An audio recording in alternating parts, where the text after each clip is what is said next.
Free fire, এই PUBG, আমাদের সমাজে কিছু বেলজ্জা রয়েছে যারা রাস্তার ধারে বসে এই ফ্রি ফায়ার পাবজি গেম খেলে। এই যে এটা মোবাইল রয়েছে কি না, আমার হাতের দিকে খেয়াল করে, এটা মোবাইল রয়েছে, এইভাবে ধরে নিল আর এইভাবে বলছে বান্দামার বান্দামার বান্দামার চলছে। দেখবেন আপনার বাড়ির ছেলেটাও খেলে, অথচ আপনি পিতা। যুবক, তোমাকে বলি শুনেও, তোমাকে আজ থেকে এই free fire PUBG game mobile থেকে ডিলিট করতে হবে। ব্যক্তি ফ্রি ফায়ার পাবজি গেম, দাবা, ক্যারাম বোর্ড, লুডো খেললো, তার হাতটাকে শুকরে রাখতে নিমজ্জিত করলো, তাহলে যুবক তুমি বলো, তুমি দিনরাত কয়বার করে ফ্রি ফায়ার পাবজি গেম খেলো আর তোমার হাতটাকে নিমজ্জিত করো?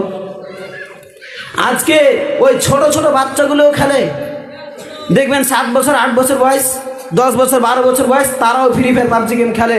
আর ওই যে ফ্রি ফায়ার গেমের মধ্যে একটা পুতুল রয়েছে, আর কি করে, সে পেস্তুল দিয়ে মারামারি করে, তখন বলছে বান্দামার বান্দাবার। এরা যদি শিক্ষিত হতো তাহলে কি এদেরকে বান্দা বলতো? আসলে কি পুতুলগুলো কি আল্লাহর বান্দা?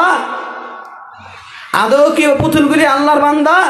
আল্লাহর বান্দাকে আমরা, আমাদেরকে মহান সত্তা আল্লাহ সুবহানাহু ওয়া তাআলা সৃষ্টি করেছে, আমরা হচ্ছে কার বান্দা? আল্লাহর বান্দা। কিন্তু যুবক, তুমি কাকে আল্লাহর বান্দা বলতে গেলে? আজকে তোমার মোবাইল থেকে free fire PUBG game delete করতে হবে। যে কোনো মূল্যে তোমার মোবাইলে যেন ফ্রি ফায়ার পাবজি গেম না থাকে। আজ থেকে তোমাকে